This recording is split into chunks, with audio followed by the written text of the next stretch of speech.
ata. Eybi yox mən doğulandan həyata, ayrılıq görməyə adət eləmişəm.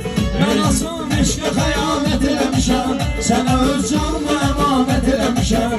Qara saçlarımı ağartmısan məni, səndən Allaha şikayət eləmişəm. Şamışam, izdimişəm şatrobada, nə dedim düz demişəm şatrobada.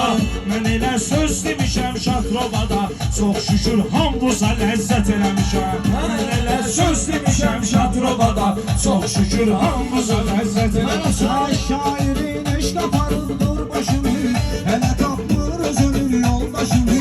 Dostların atdı subaydır daşını, yığıb üst-üstə imarət eləmişəm. Dostların atdı subaydır daşını, yığıb üst-üstə imarət eləmişəm. Səni ağ günlərə hər gün çıxasan, qəlbimi istəmərəm ki sıxasan. O gün olsun bizi adil yığasan, deyəsən oğlumu sünnət eləmişəm. O gün olsun bizi adil yığasan, deyəsən oğlumu sünnət eləmişəm. Ey gözəl yar, elə sevdim ki səni, sanki titrətdi bu ruhum bədəni.